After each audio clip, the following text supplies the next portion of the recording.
Good morning बेटा। Good morning ma'am. मेरी आवाज आप तक आ रही है? Yes ma'am. जो मैं बोल रही हूँ ये शब्द आपके कानों में पहुँच रहे हैं? Yes ma'am.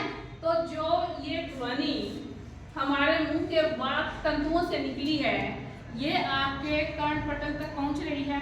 Yes ma'am. तो यहाँ से यहाँ तक ध्वनि का जो सफर रहा इसे ध्वनि का संचरण कहते हैं। और ध्वनि का संचरण कैसे हुआ, मेरी आवाज आप तक कैसे आई? क्योंकि आपके और मेरे बीच में एक मीडियम है, हवा का मीडियम। अगर हमारे बीच से हवा को निकाल दिया जाए तो हमारी ध्वनि एक दूसरे तक गमन नहीं करेगी। तो हमारा आज का टॉपिक है ध्वनि का संचरण। ध्वनि का संचरण। संचरण मीन्स एक जगह से दूसरी जगह ध्वनि कैसे गमन करती है। तो ध्वनि को गमन के लिए किसी न किसी माध्यम की आवश्यकता होती है। सूरज से जो रोशनी हमारे तक आती है वो बगैर किसी माध्यम के स्पेस में से भी आ जाती है, लेकिन ध्वनि को गमन के लिए किसी माध्यम की आवश्यकता होती है। और जो माध्यम है वो हमारे ठोस भी हो सकता है, द्रव भी और गैस भी। तो कोई भी माध्यम है वो इनमें सभी में से ध्वनि का गमन हो सकता है। तो जो ध्वनि की स्पीड है सबसे ज्यादा है ठोस वस्तुओं में, और उसके बाद आता है द्रव का नंबर, और सबसे कम है गैस। तो ध्वनि की जो स्पीड है, ध्वनि का वेग, ये हवा में ये होता है टेम्परेचर डिपेंडेंट। 0 डिग्री सेल्सियस अगर आपका टेम्परेचर है तो ध्वनि का स्पीड होता है 331 मीटर पर सेकेंड। लेकिन अगर टेम्परेचर है 22 डिग्री सेल्सियस तो कितना होगा, किसी को है आइडिया? Very good. कितना होगा? 340 मीटर पर सेकेंड। तो जो ध्वनि का वेग है इसके यहाँ से वहां तक, यानी कि एक जगह से दूसरे जगह तक जाने के लिए ये एक एक्टिविटी है कि इसमें हमने ये जो डिस्पोजल कप आते हैं, आना बेटा एक बार, ये डिस्पोजल कप में हमने एक एक्टिविटी है। इसके जरिए देखो इसमें जो 2 डिस्पोजल कप हैं बीच में होल करके इसके अंदर कील या तो मेसो स्टिक है, इसके जरिए उनकी काफी बारीक धागा लिया हमने, इसके जरिए हम इसमें गमन दिखाएंगे। तो बेटा इसको पकड़ो एक बार आराम से, तुम इसको पकड़ो, दूर हो जाओ, जितना हो सके कर लो, चले जाओ। और एक बोले और एक सुने, इसको धागे को सीधा रखो, बिल्कुल स्लो आवाज में आप बोलोगे और आपको बताना कि ये क्या बोल रही है।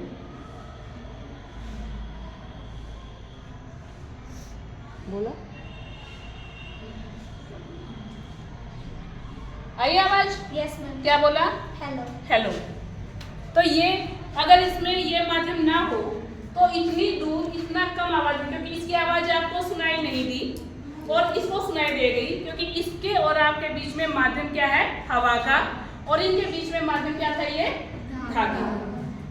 समझ में आए?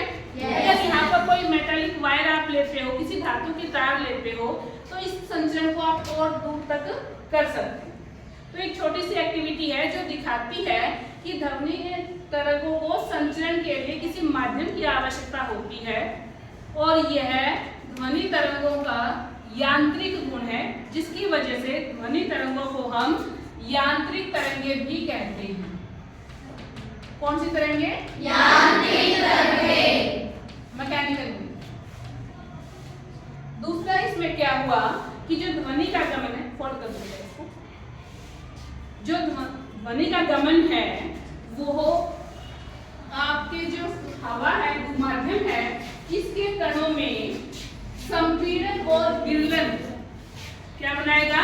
संपीड़न और विरलन। इसमें आपका जो संपीड़न का है, इसमें जो कण है माध्यम के वो काफी पास पास आ जाएंगे और इनका नाम क्या होगा, इस एरिया जिसमें पार्टिकल इकट्ठे होंगे ये वाला होगा संपीड़न।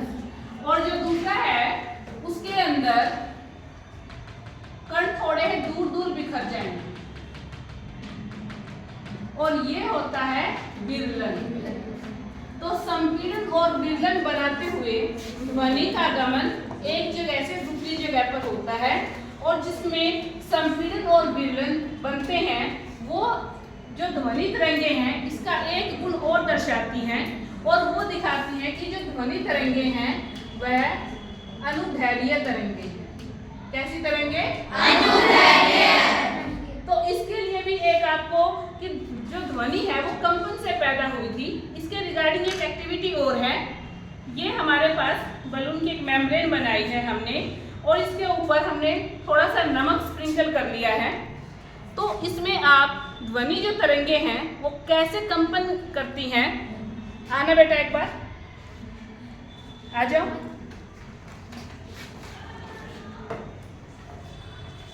नाम क्या है आपका? गुंजन। गुंजन इसमें गुंजाकर इसमें जो नमक के पार्टिकल्स है इसके ऊपर अपने गुंजन का असर देखेंगे।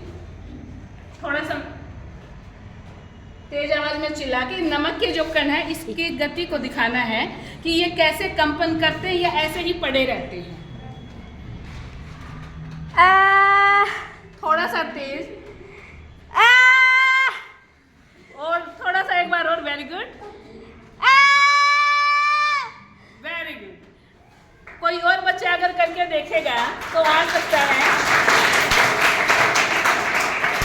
इसमें जो नमक के कण हैं अगर इसमें कंपन नहीं है तो ये अपनी जगह पर पड़े रहते हैं रेस्ट के मोड में, लेकिन जैसे ही इसके ऊपर ध्वनि तरंगें टकराती हैं तो जो ये मेम्ब्रेन है, झिल्ली है, इसमें कंपन पैदा होता है और उस कंपन को हम विजुअलाइज करते हैं नमक के पार्टिकल से।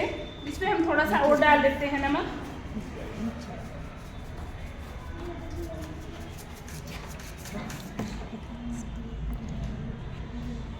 एक बच्चा और आके जिसको क्यूरियोसिटी है थोड़ा सा तेज आवाज में।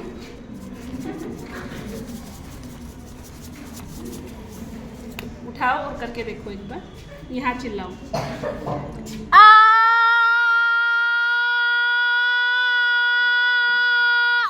Very good. अब करो।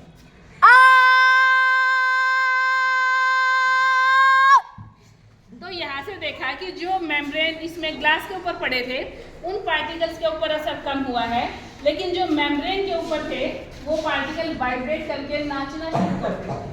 जैसे क्लास में टीचर आता बच्चे करते ना उछल कूद, वैसे ही कंपन दिखाते ये नमक के ऊपर। समझ में आया? Yes, तो कैसी लगी आपको एक्टिविटी? बहुत अच्छी। समझ में आ गया? Yes, ma'am. कोई question, any doubt? No, ma'am. तो फिर मैं आपसे एक क्वेश्चन पूछती हूँ, Yes, ma'am. बता सकते हो? Yes, ma'am.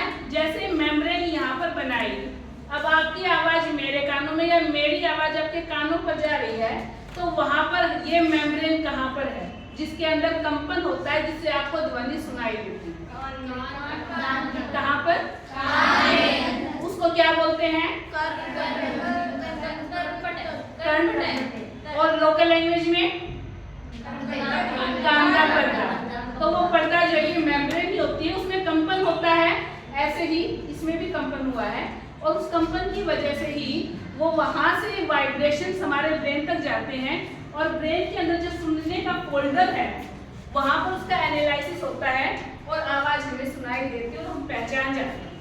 बाहर अगर कोई खड़ा है और वो आवाज लगा रहा है तो ब्रेन के अंदर आवाज स्टोर भी हो जाती है एक टाइप से, आप पहचान जाते हो आवाज से कि कौन बोल रहा है, क्योंकि वहां से आप तक आवाज फिर से संचरण के जरिए किया है। Thank you.